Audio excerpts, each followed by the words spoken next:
What's up, y'all? I got my notes here today. I had no preparation before, but it's good to be here. It's good to be back on YouTube sharing my videos, you know, what I know and whatnot. The last time I posted, I think, was 2 weeks ago. I had a couple of videos. I'm still building up. I'm really new to this. So thank you for being patient and being with me here. This is East Heaven. Assalamu alaikum. Peace be unto you. Greetings of peace in the Islamic language, meaning peace be unto you. I give praise to the Most High. And truth underlying all things, basically. But some of the things that I've been going through recently, since maybe the middle of the summer, and it's been a long theme of taking responsibility for my actions and for my inactions. That's one of the things too. There's been a concentration on themes of Aries, which is driving forward, pushing forward, fighting for what you got to do, knowing what you got to do and fighting for it tooth and nail. And Saturn or Capricorn related themes as well, of keeping one's head in the midst of the storm, keeping one's eye on the peak, following a plan, slowly and steadily building towards what one must do, or one has chosen to do.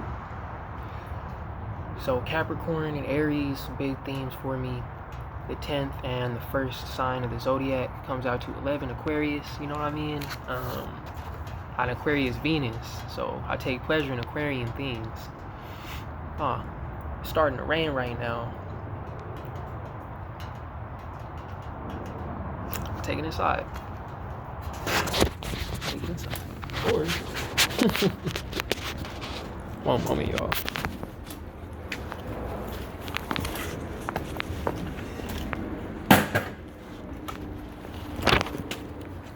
I'm finishing this video. I'm gonna finish this video. Alright, go.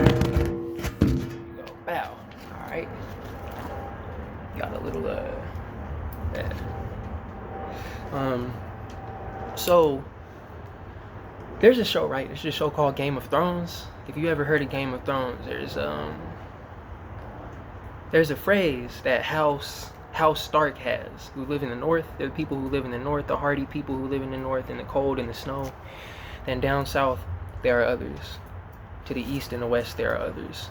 But up north, there's a group of people called the Starks. They're known as being very noble and strong, resilient. They have a saying, winter is coming.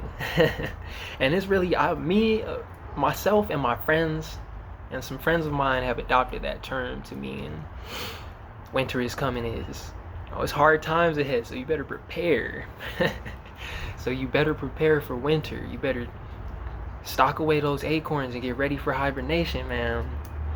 And if you're not ready, you better get ready to toil through the winter. That's what winter is like, man. It's tough. Winter is tough. Capricorn, cold Aquarius, the winter time. But so it popped up in my head back in like the summer. I'm like, I have a feeling, and I was listening to different astrologers talking about these different conjunctions between Saturn and Pluto and the relationship that Jupiter would be making to those planets, and it seems like there's a huge transformation coming. Pluto being a planet of transformation, usually sudden, and it can be unexpected. It could be devastating. It could be extreme. Pluto is extreme. It's a planet ruling Scorpio, and Scorpio is the sign of hidden things, but it's the sign of internal passions, things hidden in the dark.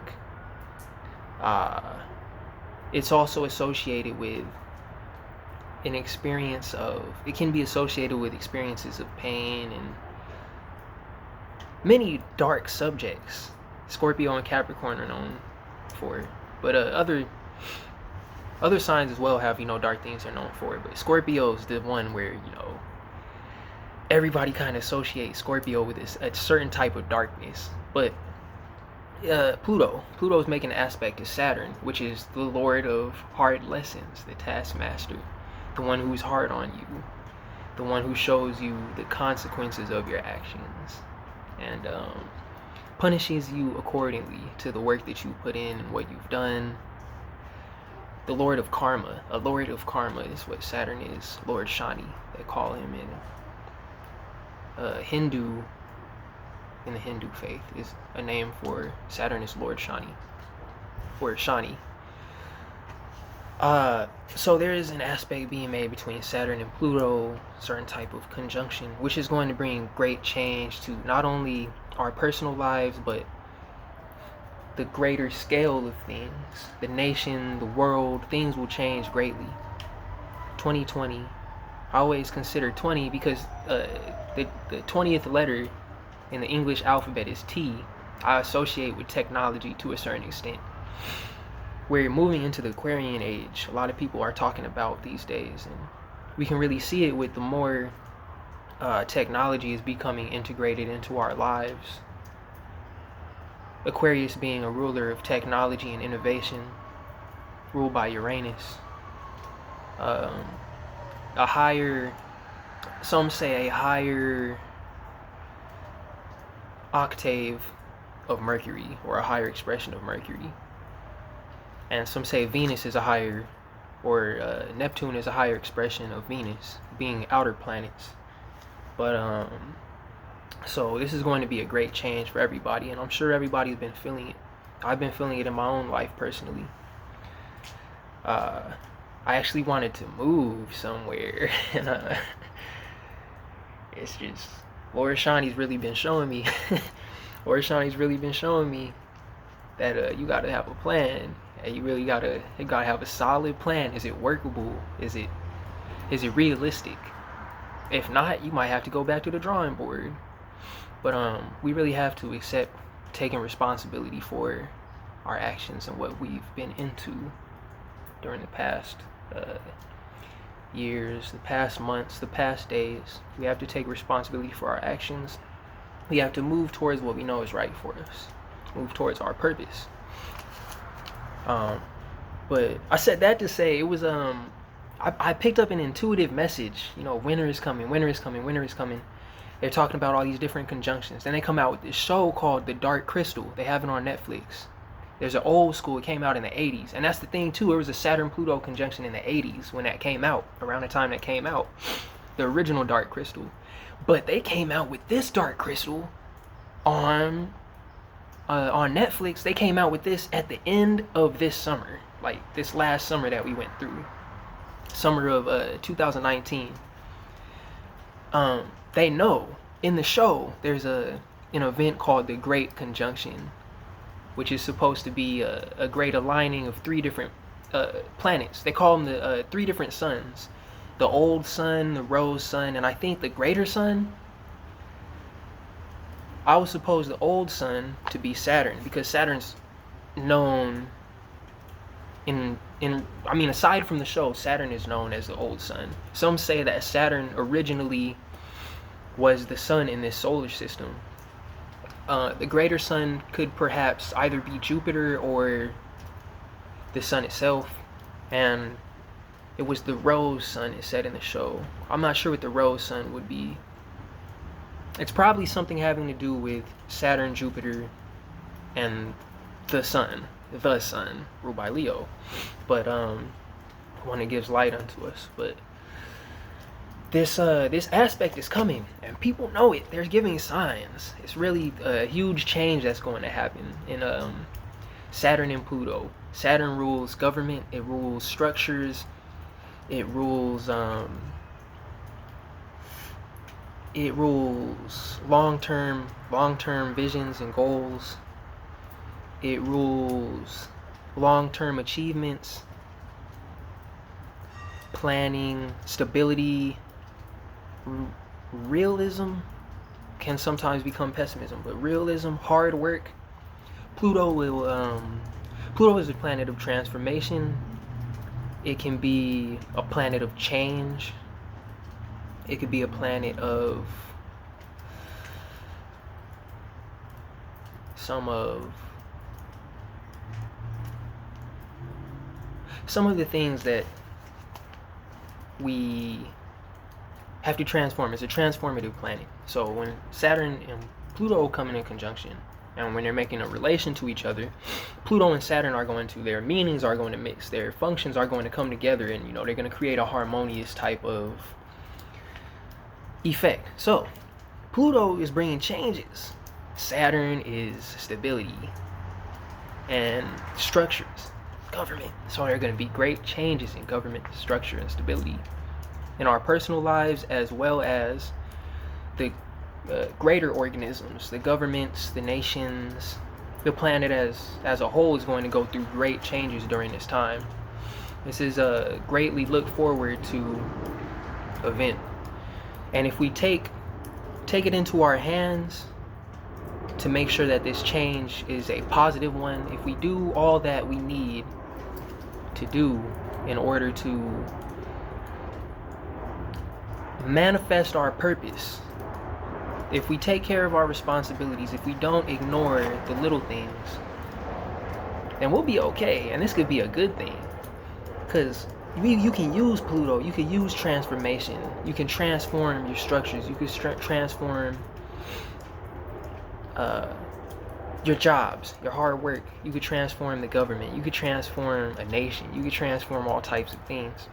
But it has to be directed positively, otherwise the transformation could be a destruction. So you have a transformation where you're refining or improving upon the old, or you can have a transformation where the old falls apart because it's time for the old to fall apart, and we can move with it.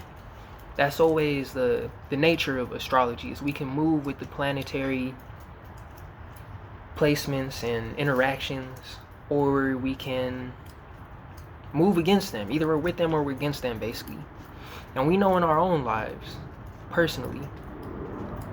I wanted to get that out of the way. But my topic for today is really why the Bible prohibits sorcery. It was something that I was always kind of curious about, because I grew up on the Bible and the Quran and different scriptures and whatnot, but especially the Bible heavily. It was something I had read in the Old Testament, and it comes out in the New Testament as well. But sorcery is prohibited. Let's see. Here in Deuteronomy 18:10-12, there shall not be found among you anyone that maketh his son or his daughter to pass through the fire, or that useth divination, or an observer of times,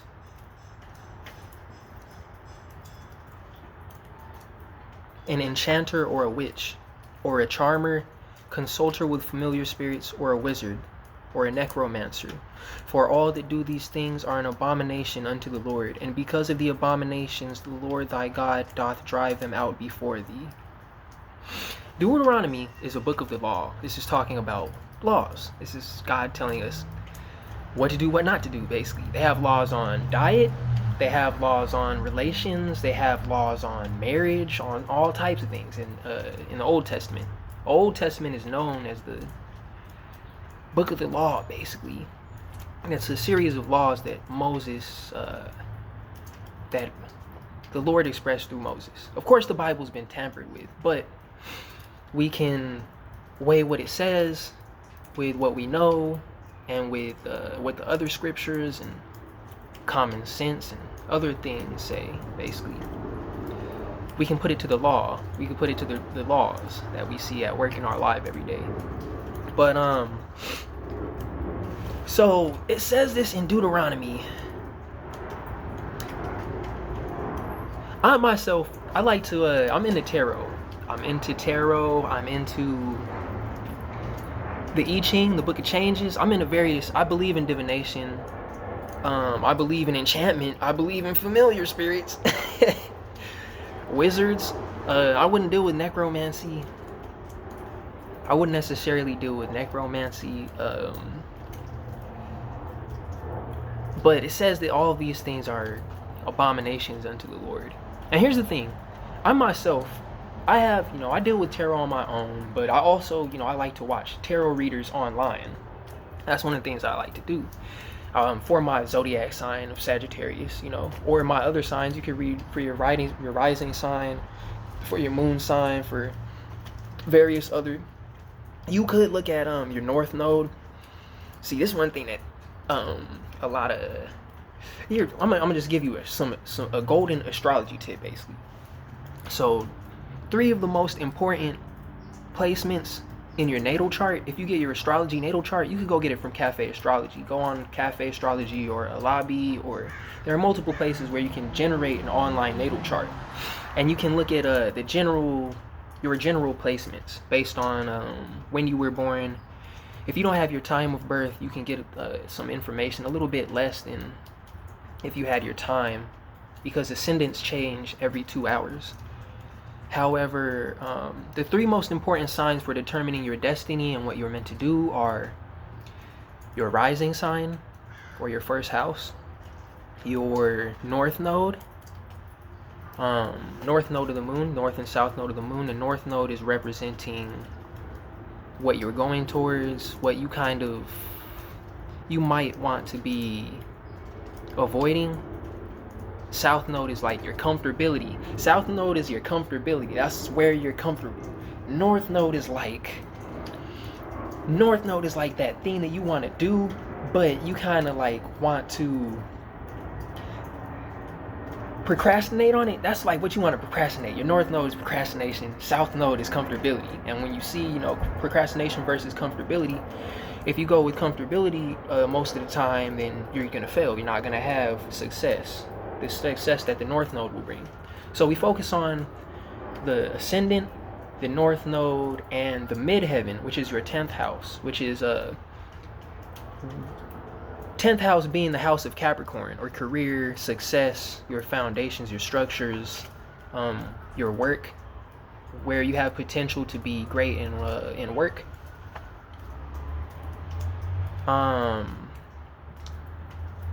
I'll continue this video later.